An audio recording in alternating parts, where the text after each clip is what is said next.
भद्रक जिला धामनगर करदा पंचायत एठी रही बाबा खिलाटेश्वर महादेव पीठ जो पीठ शह शह वर्ष होता बेले पीठर किंबदंती देखिले एठारे अनेक किछि ऐतिह्य लुचि रही बोली जनापड़े। एठारे पूजक कहती दिने 7 मुनि तपस्या करथिले।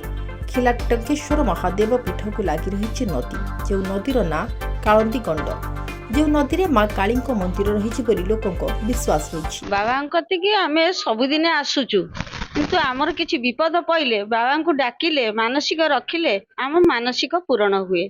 मु जेतेबेले घर खंडे करि पार नथुनी पिला माने अमनिष होइतिले मु प्रभु को डाकिबारे घर खंडे करि पाइनी मो पिला मानकु अमनिषरु मनीष परिचंती। प्रभु बाबा खिलाटेश्वर बहुत महिमा अछि। देखो आज्ञा ये आमर खिलाटेश्वर क्षेत्र एक ऐतिहासिक क्षेत्र मान्यता अच्छी आम शुणीचु माँ बिरजा जो अधिष्ठाती देवी जाजपुर बिरजा त्रिकोण भूमि आपण सिद्धेश्वर बेलेश्वर एवं आमर ये विराजमान कर खिलाटेश्वर एटी बहु लोकंकर मनोवांछा पूर्ण हुए जो मानकर जो असुविधा थाए एटी आमर हर पार्वती मंदिर विराजमान एटी जहाँकर विवाहर हो पार न थाए कि बड़ बड़ समस्या थाए लोक कथार आम शुणीचु जे से माने मानसिक कले तांकर पूर्ण हुए। सबुठ बड़ कथा होची खिलाटेश्वर पार्श्वरे आमर कालंदी नदी बही जाइछि। ए कालंदी नदी रे सेही नदी मध्यरे माँ कालींकर मंदिर मध्य बुड़ी रही बोली आम लोक कथार शुणीचु एवं वर्षकर थरे आमर एटी जागर यात्रा हुए महाशिवरात्रि रे। बाबा खिलाटेश्वर महादेव पाखरे जल लागिक मानसिक पूर्ण होता है। बाबा पीठरे थिबा हर पार्वती पाखरे गुआ बसाइले विवाह कार्य होता है।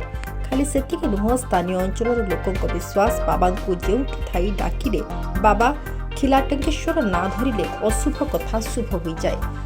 बाबा पीठरे प्रतिदिन रीतिनीति अनुसार एठारे पूजा होता है। ये बहुत पुरातन काल मंदिर स्वर्गत विधायक विष्णु सेठी कहते एटा खिलाटेश्वर न किलालेश्वर एठी जो गंड अच्छी कालंदी गंड माँ काली ता भीतर अच्छा किंतु एठी जो मंदिर महत्व विशेषत्व अच्छी ये आखपाख अंचल बहु भक्त आसती वृद्धाभिषेक आरंभ जलाभिषेक बोलबम भक्त मैंने आसती समस्ते एठी समागम हुंती। बाबांकर निश्चित भाव में एते महिमा अच्छी पाखापाखि जड़े आसिले तार दुख रोग दुराग्य हुए बोलिकी भक्त मानकर संख्या बढ़ी चलती। आमर धामनगर निर्वाचन मंडल दोबल जोन करदा पंचायत जे कि आमर किलाटेश्वर प्रसिद्ध देव महादेव बेलेश्वर बनेश्वर किलाटेश्वर ये तीनोटी क्षेत्र समस्त 5 कोशी धाम ये पंच क्षेत्र में जी कालंदी आमर जो पाखरे रही कालंदी स्नान कले लोक मुख्य हो जाते। ये जो कालंदी जल